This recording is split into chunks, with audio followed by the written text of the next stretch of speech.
안녕하세요. 오늘 스타트업 투자의 좀 이상하고도 기묘한 세계로 한번 들어가 볼까 합니다.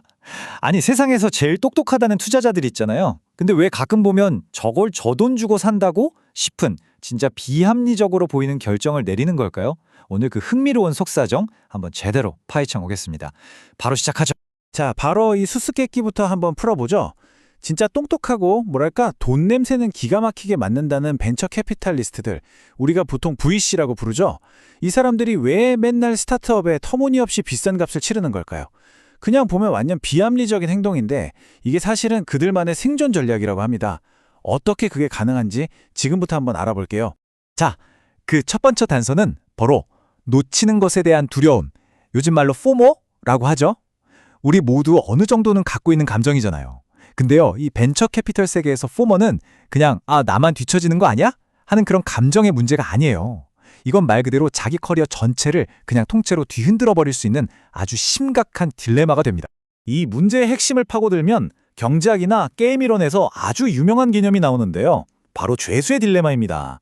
이게 뭐냐면 아주 쉽게 말해서 두 사람이 있는데 각자 자기한테 제일 이득이 되는 선택을 한 거예요. 근데 이상하게도 그 결과가 결국엔 둘 모두에게 최악의 상황을 만들어버리는 거죠. 참 아이러니하죠? 이걸 VC의 상황에 대입해보면 딱 맞아요. 이 사람들은 사실상 두 가지 끔찍한 선택지 사이에 껴있는 겁니다. 하나는 지금 엄청 핫한 딜이 있는데 이걸 포기하는 거예요. 그럼 바로 쟤는 감이 없네, 무능하네, 이런 낙인이 찍히면서 커리어가 끝장날 수도 있어요. 다른 하나는 에라 모르겠다, 일단 비싼 값 부르고 딜을 따내는 거죠. 폰드 수익률이 망가지는 건 뭐 한 10년 뒤의 문제니까요. 이 둘 중에 하나를 골라야 하는 겁니다. 바로 이 말이 핵심을 꿰뚫고 있어요. 배를 놓치는 건 당장 내 커리어가 끝나는 일이지만 비싸게 사는 건 그냥 10년 뒤의 문제일 뿐이다. 어떠세요? 당장 내일 잘릴 위험과 10년 뒤에 닥칠지 모를 위험, 여러분이라면 어떤 선택을 하시겠어요? 대부분의 사람은 아마 비슷한 선택을 할 겁니다. 자, 그럼 이제 퍼즐의 두 번째 조각을 맞춰볼 시간입니다. 이건 VC들을 합리적인 판단에서 점점 멀어지게 만들고 계속해서 위험한 베팅에 뛰어들게 만드는 아주 교묘한 심리적 함정에 대한 이야기예요. 이 현상을 아주 잘 설명해 주는 게 바로 달러 경매라는 게임인데요. 규칙이 되게 이상해요. 1달러짜리 지폐를 경매에 붙이는데 당연히 1등이 1달러를 가져가겠죠? 근데 문제는 2등이에요. 2등은 아무것도 못 벌는데 자기가 부른 돈은 그대로 내야 해요. 정말 이상한 규칙이죠? 이러다 보니 지는 것의 대가가 너무 커져서 아무도 경매를 멈출 수가 없는 거예요. 결국 1달러를 얻으려고 막 2달러, 3달러, 말도 안 되는 금액까지 부르게 되는 거죠. VC들의 투자 과정이 바로 이 달러 경매랑 똑같습니다. 보세요. 한 VC가 어떤 스타트업에 꽂혀서 몇 달 동안 진짜 열심히 실사하고 창업자랑 관계도 쌓고 엄청난 시간과 노력을 쏟아 부었어요. 근데 갑자기 경쟁 VC가 나타나서 가격을 확 올려버리는 거예요. 여기서 마냥 비싸네, 포기하자 하면 어떻게 되죠? 그동안 들인 시간, 노력, 돈이 전부 다 물거품이 되는 겁니다. 바로 이게 무서운 매몰 비용의 함정이죠. 빈손으로 떠나는 고통이 너무 트니까 차라리 돈을 더 주고라도 이기는 게 낫다고 생각하게 되는 거예요. 자, 그런데 이런 심리적인 문제 말고도요, 아예 이 VC 펀드라는 시스템의 구조 자체가 이런 위험한 행동을 부추기는 측면이 있습니다. 한번 그 속을 들여다볼까요? 비밀은 바로 이 펀드의 구조 안에 숨어 있습니다. 펀드에는 크게 두 종류의 사람이 있어요.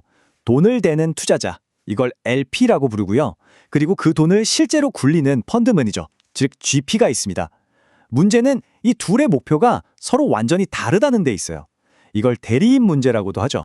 예를 한번 들어볼게요. 만약 10억 달러짜리 우리 돈으로 1조 원이 넘는 펀드가 있다고 쳐요. 그럼 펀드를 운용하는 GP는 투자 성과가 좋든 나쁘든 그냥 상관없이 매년 펀드 규모의 2%인 2천만 달러, 그러니까 200억 원이 넘는 돈을 관리보수라는 이름으로 꼬박꼬박 챙겨갑니다. 펀드가 돈을 벌든 잃든 이건 무조건 받는 돈이에요. 자, 그럼 GP 입장에서 한번 생각해 보세요. 인센티브가 어디에 있을까요? 하나하나 신중하게 최고의 투자처를 찾는 것보다 일단 주어진 돈을 빨리 써버리고 자, 돈 다 썼으니 다음 펀드 만듭시다 하고 더 큰 펀드를 만드는 게 훨씬 이득이죠.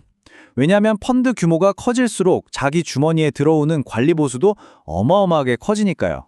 말 그대로 이 수수료 기계를 멈추지 않고 계속해서 돌리려는 강력한 동기가 생기는 겁니다. 자, 그럼 이런 생각이 들죠? 아니, 모두가 이렇게 비정상적으로 비싼 돈을 내고 있는데 어떻게 이 시스템이 망하지 않고 계속 굴러가는 걸까요? 네, 이제 이 기묘한 게임의 마지막 비밀이 밝혀질 시간입니다. 이 모든 게임의 바닥에는요, 아주 유명한 더 큰 바보 이론이라는 게 깔려 있습니다. 이름이 좀 웃기죠? 이게 뭐냐면 내가 아무리 말도 안 되게 비싼 가격에 뭔가를 사더라도 괜찮다는 거예요. 왜? 나보다 더 큰 바보가 나타나서 내가 산 가격보다 더 비싼 값에 이걸 사줄 거라고 믿는 거죠. 이건 사실상 뜨거운 감자 돌리기나 폭탄 돌리기 게임이랑 똑같아요. 시리즈 A 투자자가 비싸게 사서 시리즈 B 투자자한테 더 비싸게 넘기고 시리즈 B는 또 시리즈 C한테 더 비싸게 넘기죠. 이 폭탄은 계속 돌고 돌아서 마지막엔 IPO, 즉 기업 공개를 통해 주식시장으로 넘어옵니다. 그럼 그 마지막 주자는 누가 될까요? 바로 우리 같은 개인 투자자들. 어쩌면 바로 당신일 수도 있는 거죠. 여기서 진짜 중요한 핵심은 이거예요. 이 폭탄 돌리기 게임은 음악이 멈추지 않는 동안에만 계속될 수 있다는 겁니다. 근데 만약 시장에 돈이 마르거나 IPO 시장이 꽁꽁 얼어붙어서 음악이 딱 멈추는 순간이 오면 어떻게 될까요? 네, 바로 그때 마지막으로 폭탄을 들고 있던 사람이 모든 걸 뒤집어 쓰게 되는 겁니다.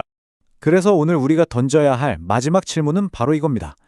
요즘처럼 온갖 기술주, 혁신 기업에 대한 열풍이 부는 시대에 혹시 지금 이 순간 여러분의 주식 포트폴리오 안에 바로 그 마지막 폭탄이 들어있는 건 아닐까요? 이 질문 한번 진지하게 스스로에게 던져볼 필요가 있겠습니다.